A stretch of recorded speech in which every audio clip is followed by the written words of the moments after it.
When I started in the restaurant business, I had a passion for great food. I also had a lot to learn. Menus, food costs, equipment. I had enough to do without figuring out how credit card interchange rates worked. Well, the good news is it's not that complex. Interchange is the fee that we pay every time we process a credit card or debit transaction. It's a cost of doing business, usually around 2% of the transaction price. Periodically during the year, Visa and MasterCard evaluate their processes, regulations, and fees, and announce rate changes and new fees. And although the card companies set interchange rates, there are steps we can take to avoid paying more than what's absolutely necessary. One effective step is to avoid what's known as a downgrade. That's when a transaction receives a higher rate than the one your business qualified for. Say you enter card data with a keypad instead of swiping, that will cause a downgrade. Now, most of us don't have the time to follow up on why downgrades are being assessed, but here are some tips on how we can avoid downgrades and ensure we're paying the lowest possible rates. For card-present transactions, you should swipe the processing device whenever possible. Don't use the keypad, and get a valid authorization from the terminal or register. Be sure to provide all original electronic authorization information at the time of settlement.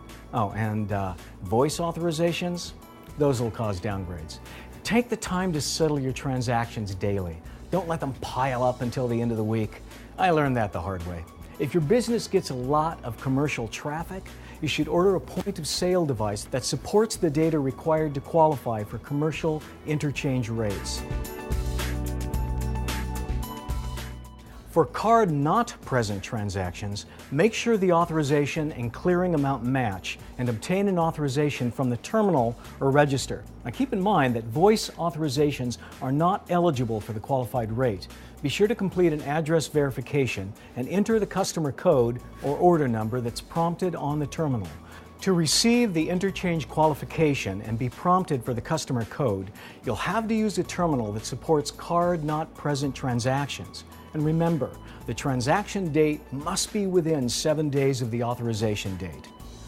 Be sure to train your employees on the basics in avoiding downgrades. It's also a good idea to take a few minutes each week to observe cashiers, monitor transactions, check equipment, and consider any other actions you can take to avoid downgrades. And by carefully reviewing your merchant processing statements, you'll be in a much better position to take advantage of opportunities to cut interchange costs. So that's how you avoid downgrades and the rate increases that come with them. But how do you get the lowest possible rate in the first place? Start with your credit card processor and the acquiring bank. When you open your merchant account with your bank, the processor determines which rate category is most favorable to you.